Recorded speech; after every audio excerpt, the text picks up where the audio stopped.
Radio Maria kuva ndayimenye icyo novuga nuko nukuri yaje hageze kuko nico gikoresho muri ekleziya cyo kwiza hose kandi muri benshi inkuru nziza arabakomeye arabato bato iyo radio nukuri nivyukuri niho bavuga ati ijwi ry'Imana iwacu ijwi ry'Imana iwanyu rirasamiriza inkuru nziza ku isi yose.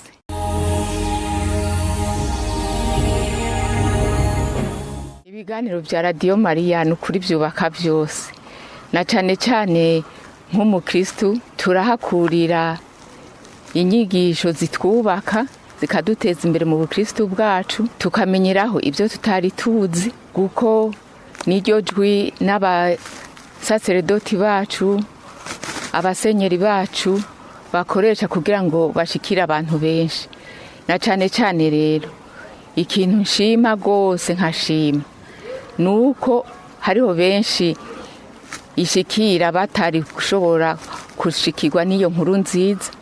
ngo bashobore kuronka ubuzima butekanye cyane cyane murana nk'abantu babatama n'abatamakazi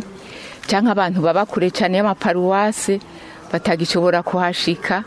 cyangwa umuntu abagwaye nyene bigashika n'uwo musi w'Imana ntashobore gushika guhimbaza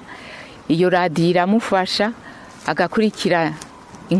inkuka ya misa akumviriza inyigisho gutyo bikamwubaka. Abantu bari mu mabohero abantu bari kwa muganga arabagwaye cyangwa abagwaje baba bifuza kuronka iryo jambo ry'Imana kugira ngo bashobore kuzura mu bugingo bwabo nta kindi kibafasha atari iyo Radio Maria. Ni byinshi cyane wovuga ntiyoheza guko iyo radiyo ari mu gihugu ari muri ekleziya ari mu buzima bw'umuntu wese ni kirumara n'ukuri.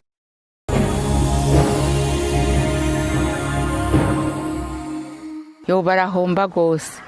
kuko umuntu yumviriza Radio Maria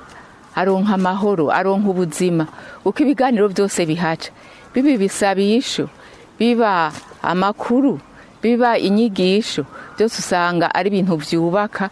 kandi ugasanga urahatoreye n'ubwenge bundi bwo kugira ngo ubuzima bwawe bubandanye butera imbere ari mu kubaho kwa misi yose canke ari mu gutera imbere mu buzima bw'Imana. Urumva rero abatayumviriza hari byinshi bahomba hari byinshi bibaca inyuma y'umugongo byari gushobora kubafasha.